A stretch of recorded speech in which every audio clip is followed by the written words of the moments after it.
Assalamualaikum with a brand new episode of Beyond the Line. Sadia Awan welcomes you all. आज के programme में हम जिस बारे में बात करेंगे उस सवाल का जवाब इस मुल्क का हर शहरी मांग रहा है कि क्या हमें खुद मुख्तार रियासत हैं। जैसा कि आपने ख़बरों और तबसरों में देखा कि एक अमेरिकन ऑफिशियल आता है, दिन दहाड़े पाकिस्तानी शहरियों को मारता है, इंसाफ की धज्जियाँ उड़ाता है और अपने मुल्क में खैर आफियत से वापस चला जाता है। फिर आपने देखा कि American forces without informing our government और मिलिट्री आती हैं, 40 मिनट्स का एक मैसिव ऑपरेशन करती हैं, हमारे रडार सिस्टम सिक्योरिटी मेजर्स को जाम करती हैं, 4 घंटे इस मुल्क की सरजमीन पर गुजारती हैं। ना हमें इस कार्रवाई का पता चलता है और ना ही हम उनसे कोई वजाहत मांगते हैं। आए दिन ड्रोन अटैक्स हो रहे हैं हमारे शुमाली इलाका जात में। कितने लोग मारे गए, क्यों मारे गए, कितनी मासूम जाने गईं, कोई पूछने वाला नहीं। इसी सवाल का जवाब जानने के लिए आज हमने बुलाया है मिस्टर नुमान मंजूर को, जो कि एक मीडिया एक्सपर्ट हैं, और तैयब रजा, जो कि एक दफाई तज्जियाकार हैं। Welcome to the show. तो Tayyab, let's start with you. Are we a sovereign state? पहले तो हमें ये डिफाइन करना पड़ेगा कि सादिया सोवरेनिटी है क्या चीज़। देखा जाए अगर इसी तरह तो एक स्टेट जिसकी एक इलेक्टेड गवर्नमेंट है, पार्लियामेंट है, जुडिशरी है, उसको सॉवरेन स्टेट तो कहा जाता है। लेकिन अगर आप पाकिस्तान के कॉन्टेक्स्ट में बात करें तो मेरा जहाँ तक ख्याल है और जहाँ तक मेरी स्टडी है, हमने 2001 के बाद जिस टाइम हमें लास्ट एक कॉल आई थी वाइट हाउस से विद अस और अगेंस्ट अस, हमने उस टाइम अपनी सॉवरेनिटी लॉस्ट कर दी थी। आप किस सॉवरेनिटी की बात करते हैं? जहाँ तक आप इसमें देखें कि आपने खुद जिसमें स्टार्ट में स्टोरी सुनाई, डेमन डेविस केस हो गया, उसके बाद ओबामा का अभी जो ओसामा का ऑपरेशन हो गया, इसमें अगर इस तरह देखा जाए इतनी बड़ी हमने जो फौज पाली है, लेकिन सॉवरेनिटी तो हम टोटली लॉस कर चुके हैं। हम मंजूर साहब के पास आते हैं और थोड़ा पॉलिसीज़ पर बात करते हैं। आपने देखा कि हमारी एक्सटर्नल इंटरनल पॉलिसीज़ कहीं और पर बनती हैं। तैयब ने भी इस बात पे कमेंट किया। देखा है कि हमारी हुकूमत बेबस नज़र आती है उन पॉलिसीज़ के आगे। तो व्हाट यू थिंक कि ऐसी सिचुएशन में सॉवरेनिटी किस तरह प्रिवेल करे? सादिया, इसमें जहाँ तक सॉवरेनिटी के बारे में जैसे तैयब ने बात की है कि बकौल इनके कि हमने 2001 में ही लॉस कर दी थी जब हमें कॉल आई थी वाइट हाउस से। लेकिन जहाँ तक इसकी प्रिवेल करने का है तो मेरे अपने ज़ाती ख्याल में यह है कि we have to change our attitude. हमें अपना एटीट्यूड चेंज करना होगा। मेरा ख्याल है कि अब वक्त आ चुका है कि हम आवाम को सच बताएं कि हमने कहाँ से डिक्टेशन ली है या हम मजबूर हैं। और हम सब जानते हैं, ये अंडरस्टूड चीज़ें हैं कि हम मजबूर हैं क्योंकि फाइनेंशियल क्राइसिस हमारे मुल्क का एक बहुत बड़ा मसला है। तो हम इमदाद लेते हैं तो जाहिर है जिससे इमदाद लेंगे उसकी माननी भी पड़ेगी। और जहाँ तक रहा कि इस रिसेंट इशू का, जहाँ पे अभी जिक्र किया है, मैं इस वजह से एग्जाम्पल कोट करूंगा कि उसामा बिन लादेन पे अटैक होता है और आपकी कंट्री का जो रिस्पॉन्स है, ना prime minister, president, army chief या कोई भी जो कंसर्न अथॉरिटी थी या इदारा था, उसकी तरफ से रिस्पॉन्स इतना लेट आता है कि आवाम कन्फ्यूज हो जाती है। उसके बाद प्राइम मिनिस्टर की तरफ से एक बयान आता है कि हमें ये बहुत खुशी है और ये बड़ा हमारा एक हमें गोल हासिल हुआ है कि उसामा बिन लादेन को कत्ल कर दिया गया है। लेकिन साथ ही साथ फॉरेन ऑफिस की प्रेस रिलीज आती है कि हमें इस बारे में बिल्कुल भी इन्फॉर्म नहीं किया गया। तो ये तो फिर हम एक तरह से फेलियर ऑफ गवर्नमेंट देखें कि वो अपनी आवाम को ठीक तरीके से अपना मैसेज नहीं कन्वे कर पा रही है। फेलियर ऑफ गवर्नमेंट ही है कि आपको इतनी इसका रद्द-ए-अमल जितना जल्दी इनकी तरफ से आना चाहिए था, उससे पहले मीडिया एक पूरी स्टोरी एस्टेब्लिश कर चुका था कि क्या हुआ और कैसे हुआ, और हमारे अपने ही हुक्मरानों को पता ही नहीं था कि ये हमारे साथ हो क्या गया है। सॉवरेनिटी जो भी है, नेशंस पे, कौमों पे इस तरह की सूरत हाल आती रहती है, लेकिन जो चीज़ है वो ये है कि हाउ यू हैंडल इट, कि आप इसको हैंडल किस तरह करते हैं। On this note let's take a short break. Break के बाद हम बात करेंगे कि ओसामा के केस ने पाकिस्तान पर किस तरह इफेक्ट्स डाले हैं।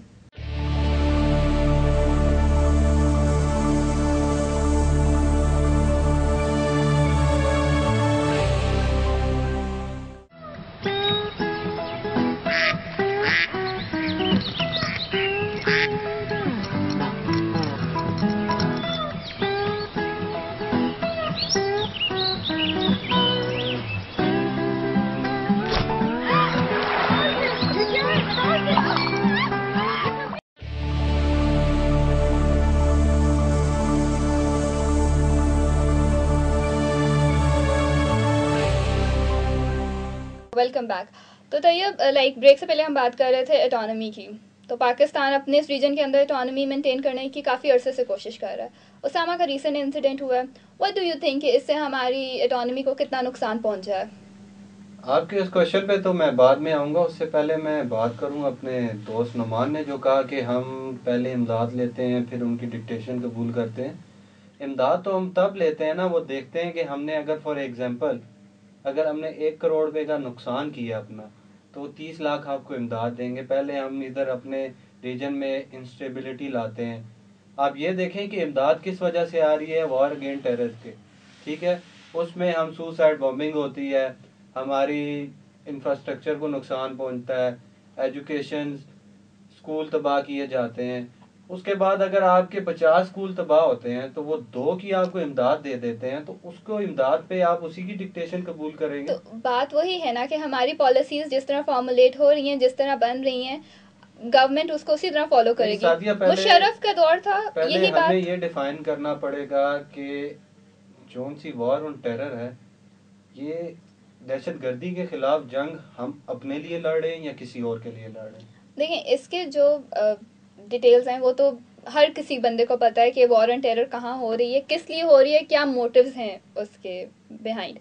द थिंग इज कि एक पॉलिसी जिस तरह फॉर्मुलेट हुई है उसी को उसी तरह फॉलो किया जा रहा है, कोई नई पॉलिसीज नहीं आ रही हैं। जहाँ तक इसकी डिफाइन करने की बात है कि वार ऑफ टेरर हमारी अपनी है या हम पे इम्पोज की गई है, तो मैं तैयब साहब से ये सवाल पूछूंगा तो कि कौन इसको डिफाइन करेगा? आप एक दिफाई तज्जिया निगार हैं, आप ही ने डिफाइन करना है, आप एक ओपिनियन लीडर हैं, आप लोग ही अवाम को बताएंगे कि ये हमारी अपनी जंग है या उनकी। अगर आप ही कंफ्यूज हैं तो अवाम का क्या हाल होगा? सर, अगर हम जो चीजें लिखते हैं, जो सच लिखते हैं, वो ही ये मीडिया चैनल, यही मीडिया ओनर नहीं। उसी को सेंसर करते हैं। आज आप इन्हें, मैं सादिया को कहता हूँ आज चलें, आज इस पे शो करें कि हमारी पॉलिसी कहाँ बनती है, कौन बनाता है, ये जंग हम किसके लिए लड़ रहे हैं, कभी भी नहीं मानेंगी ना। इनकी तो बात दूर की, इनका जो से ओनर है कभी भी नहीं मानेंगे इस बात पे शो करने के लिए। लेकिन देखें, ये आप बिल्कुल ऑफ द ट्रैक जा रहे हैं। बात सिर्फ ये है कि वॉर ऑन टेरर के क्यों हुई है, किस लिए हुई है, हम सबको पता है। उससे हमने क्या, हम किस तरह सफ़र कर रहे हैं एज अ कंट्री, बात हम इसके ऊपर कर रहे हैं। मतलब पाकिस्तान अपनी autonomy, I will come back to my question, कि जिस तरह अपनी ऑटोनॉमी को मेंटेन करने की कोशिश किया जा रहा है। उसामा का रीसेंट इंसिडेंट हुआ है, India is the hegemon in the region, तो हाउ डू यू थिंक कि हमारे लिए कितना बड़ा थ्रेट है? बहुत बड़ा थ्रेट है। आप उसके बाद देख लें इंडिया के आर्मी चीफ की जो स्टेटमेंट आई है कि उन्होंने एक एग्जांपल दी है आपको कि अगर अमेरिका आके यहाँ 4 घंटे के लिए कुछ कर सकता है तो वो तो 2 घंटे के लिए भी तो कुछ हमारे भी जनरल कयानी ने जाकर उनको कह दिया कि हमारी जो पॉलिसी है वो इंडो सेंट्रिक है। हमारे कहने से और उनके कहने से बहुत फर्क है। हम आगे अगर आज कह देना इंडिया को कि हम वहां जाके 4 घंटे का ऑपरेशन कर लेंगे तो दुनिया उसे नहीं सुनेगी। अगर इंडिया कहे ना कि हम 2 घंटे का ऑपरेशन यहाँ करेंगे तो दुनिया सुनेगी। उसकी रीजन ये है कि आप पहले 4 घंटे का एक ऑपरेशन करा चुके हैं यहाँ पे। ये आपको मैं सादिया बताता चलूं कि ये फर्स्ट टाइम नहीं है कि आपका ये ऑपरेशन हुआ। ये जॉइंट ऑपरेशन पहले भी होते रहे हैं, सिंगल ऑपरेशन भी होते रहे हैं।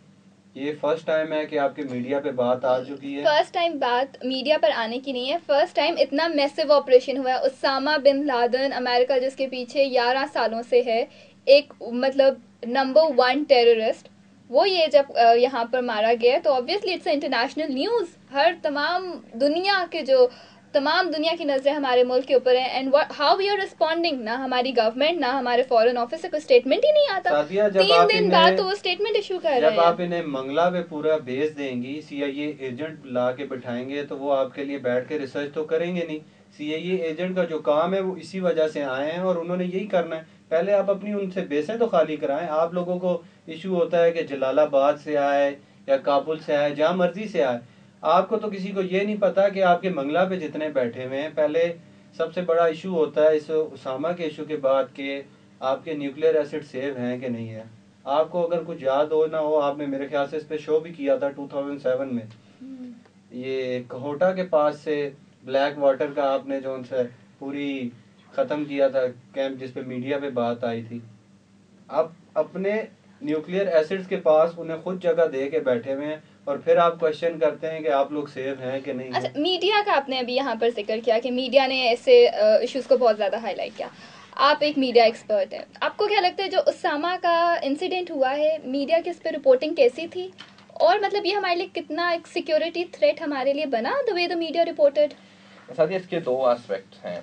एक तो आपकी वाली बात के एक सिक्योरिटी थ्रेट बनने की तरफ जा रहा है कि कुछ एंकर्स ने, खास तौर पे मैं नाम नहीं लूँगा, कुछ चैनल के कुछ एंकर्स हैं स्पेसिफिक एक आई डोंट नो कि क्यों, लेकिन उन्होंने इस तरह की रिपोर्टिंग की कि अभी हमारे, ठीक है डिले तो हुआ था, फॉरेन ऑफिस से भी डिले हुआ और इंटरनेशनल, इवन कि अभी अमेरिका की तरफ से भी कोई इतनी खास कोई स्टेटमेंट नहीं आई, और इन्होंने एक पूरी स्टोरी डेवलप कर चुके थे जो अवाम को बताई, और अवाम कंफ्यूज हो गए।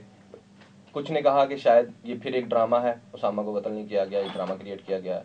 कुछ ने बकायदा बता दिया कि इसने 2005 में घर खरीदा और ये रह रहा था 5 साल से, और रह कह रहा था जो आर्मी टाउन है। एक सेग्रीगेटेड से व्यूज है, हर बंदे ने अपना अपना व्यू और दिया, पब्लिक को सिर्फ कंफ्यूज किया गया और कुछ नहीं किया गया।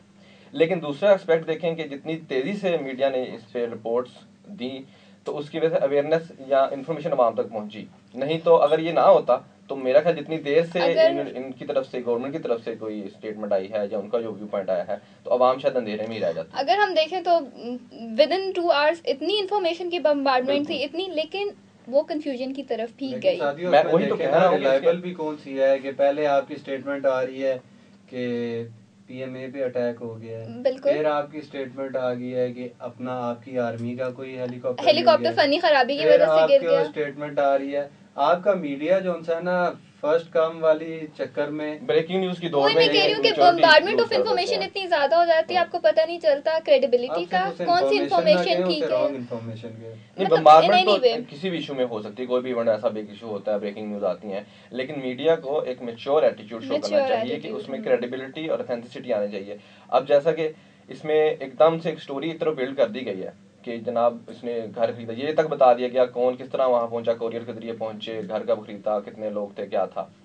लेकिन इसका पॉजिटिव एस्पेक्ट ये है कि अवाम में इतनी तेजी से ये खबर फैली, तो मेरा ख्याल में तभी ये गवर्नमेंट की तरफ से कोई प्रेस रिलीज वगैरह सामने ही, नहीं तो शायद ये भी ना आती। और एक दूसरी बात ये कि अमेरिकन ने जो फौरी तौर पे वो तस्वीर इशू की, वो हमारे ही मीडिया ने उसमें उसी दिन शायद आ गया था कि वही इशू है जो आज से 10 साल पहले तस्वीर इशू की गई थी। बिल्कुल वही, मतलब वही बिल्कुल एक जो भी है, आखिर में हम यही बात करेंगे कि मीडिया जिस तरह में काम करे, एक मैच्योर और एक अच्छे तरीके से नेशनल इंटरेस्ट को पहले रखना चाहिए अपने पर्सनल इंटरेस्ट की जगह। अच्छा, वेरी लास्ट हमने देखा है, वेरी लास्ट नोट कि हमने हमेशा देखा है कि जब भी कोई ऐसा इंसिडेंट हमारे साथ होता है, जब भी कोई ऐसा इंसिडेंट, मैसिव इंसिडेंट मुल्क में होता है, हमारी टॉप की लीडरशिप गायब हो जाती है। सलाब आया, प्रेसिडेंट जरदारी वाज गॉन। ये इतना बड़ा इंसिडेंट हुआ उसामा का केस का, our prime minister was gone. तो what do you think that being a defence analyst कि हमारे क्या इंटरनेशनल रिलेशन ज़्यादा इंपॉर्टेंट है हमारी नेशनल सिक्योरिटी से? आप अपने प्रेसिडेंट साहब का पहले इंटरेस्ट तो देखें कि 48 आवर्स के बाद आपका दफ्तर खारजा की तरफ से, अब्दुल बासित साहब की तरफ से एक प्रेस कॉन्फ्रेंस हुई। आपको मैं बताता चलूँ, जिस दिन ये उसामा का इंसिडेंट हुआ है, उसके अगले दिन आपके प्रेसिडेंट जरदारी साहब ने न्यूयॉर्क टाइम में एक आर्टिकल लिखा है पूरा, उन्होंने एक्सेप्ट किया ये ऑपरेशन हुआ है। उन्होंने न्यूयॉर्क टाइम में लिख तो दिया, लेकिन अपने कौम को एतमाद में नहीं लिया। इसमें मैं ये बताना जरूर समझूंगा कि जितनी जल्दी से ये इसका रिस्पांस आना था वो तो चले नहीं आया, लेकिन देखेंगे रिस्पांस किस तरफ से आ रहा है, फॉरेन मिनिस्ट्री की तरफ, ना डिफेंस मिनिस्ट्री ना वजारत दाखिला की तरफ से कोई आया, और प्रेसिडेंट इस पूरी सिचुएशन के दौरान एक दफ़ा टीवी पे आते हैं और वो भी अपने एक इत्तेहादी जमात से हल्फ लेने के लिए। Thank you very much for joining us. नाजरीन, जैसा कि आपने हमारी गुफ्तगू सुनी, इससे हम यही कंक्लूड कर सकते हैं कि बेशक हमारे मुल्क को बेशुमार चैलेंजेस का सामना है, लेकिन हमें जल्द ही कोई वाज़ेह राह अमल इख्तियार करना होगा, वरना मुस्तकबिल में भी ऐसे वाक़यात होते रहेंगे।